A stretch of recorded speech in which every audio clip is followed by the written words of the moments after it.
رات کو نیٹ میڈی سے مل کر پلان بناتا ہے۔ نیٹ کہتا ہے کہ وہ آج رات تمہارے ہسبینڈ کو قتل کر کے میامی چلا جائے گا اور پھر تمہیں کال نہیں کرے گا۔ اسی رات میڈی کا ہسبینڈ جب کمرے سے باہر جانے لگتا ہے تو میڈی کپڑے اتار کر اسے سیڈیوس کرتی ہے، اس لیے کہ اگر اس کا ہسبینڈ نیچے چلا گیا تو وہ نیٹ کو آتے ہوئے دیکھ لے گا اور ان کا پلان خراب ہو سکتا ہے۔ لیکن تبھی اس کے ہسبینڈ کو نیچے کوئی آواز سنائی دیتی ہے۔ وہ گن لے کر نیچے جاتا ہے۔ میڈی نیٹ کو آواز لگاتی ہے کہ اس کے پاس گن ہے، اس لیے نیٹ موقع ضائع کیے بغیر اسے قتل کر دیتا ہے۔ دونوں اس کی لاش کو اسی منتخب کی ہوئی جگہ پر لے جاتے ہیں۔ نیٹ نے چونکہ وہاں بم لگایا تھا اس لیے وہاں دھماکہ ہوتا ہے اور میڈی کا ہسبینڈ دھماکے کی نظر ہو جاتا ہے۔ کچھ دنوں کے بعد میڈی کے ہسبینڈ کے وکیل کی نیٹ کو کال آتی ہے کہ میڈی نے کہا ہے کہ اس نے نیٹ سے وہ وصیت تبدیل کرائی ہے۔ نیٹ سمجھ جاتا ہے کہ یہ میڈی نے خود کسی طریقے سے کیا ہے۔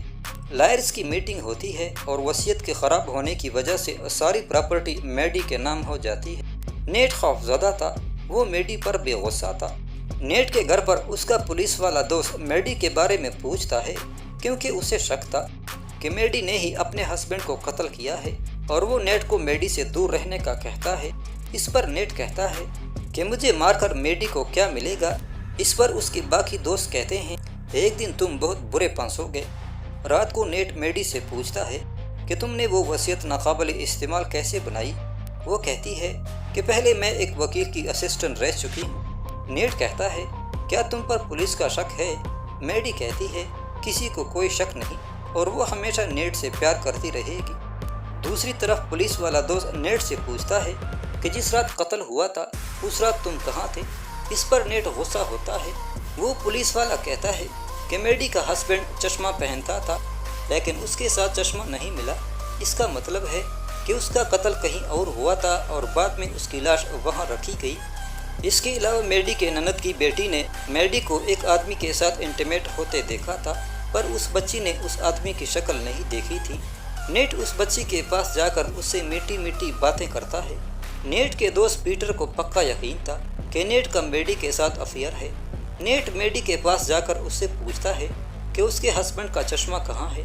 میڈی کہتی ہے کہ اسے نہیں پتہ، شاید نوکرانی نے صفائی کے دوران اٹھایا ہو۔ میڈی کہتی ہے ہم شدید الجھن کا شکار ہوئے ہیں۔ دوسری طرف پیٹر نیٹ سے کہتا ہے کہ قتل والی رات تم میامی میں تھے مگر جس ہوٹل میں تم ٹھہرے تھے اس رات کوئی تمہیں کال کر رہا تھا مگر تم نے کال اٹینڈ نہیں کی، اس کا مطلب ہے کہ تم وہاں موجود نہیں تھے۔ اس کے بعد نیٹ ایک وکیل سے ملتا ہے۔ اس وکیل سے اسے پتہ چلتا ہے کہ میڈی ایک سوچے سمجھے منصوبے کے تحت نیٹ کے قریب آئی تھی۔ اس کے بعد نیٹ اس میکینک سے ملتا ہے۔ وہ بتاتا ہے کہ جس دن تم نے مجھ سے بم بنوایا تھا اس کے 2 دن بعد ایک عورت نے بھی ایک سیم بم اس سے بنوایا تھا۔ اس پر نیٹ سمجھ جاتا ہے کہ میڈی اسے پنسانا چاہتی ہے۔ نیٹ کو میڈی کی کال آتی ہے اور کہتی ہے کہ وصیت کے مطابق اسے ساری پراپرٹی مل چکی ہے اور جو چشمہ گم ہوا تھا وہ نوکرانی کے پاس ہے اور وہ اس سے لینے والی ہے۔ وہ نیٹ کو بوٹ ہاؤس پر بلاتی ہے کہ چشمہ وہاں پڑا ہے۔ نیٹ جب بوٹ ہاؤس پر پہنچتا ہے تو دروازے پر ایک تار کو باندھا ہوا دیکھتا ہے۔ وہ سمجھ جاتا ہے کہ اگر اس نے دروازہ کھولا تو بم پھٹ جائے گا، اس لیے وہ گن لے کر دوبارہ جاتا ہے۔ میڈی اس سے پوچھتی ہے تمہارے پاس گن کیوں ہے؟ تم کیا کرنے والے ہو؟ نیٹ اسے بوٹ ہاؤس چشمہ لینے کے لیے بھیجتا ہے۔ میڈی چلی جاتی ہے۔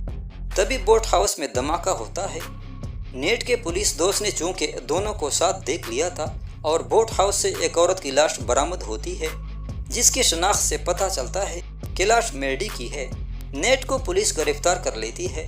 نیٹ دوست کو بتاتا ہے کہ میڈی نے مجھے دھوکہ دیا ہے، میڈی ابھی بھی زندہ ہے، لیکن اس کا دوست کہتا ہے کہ بوٹ ہاؤس سے ملنے والی لاش میڈی ہی کی تھی۔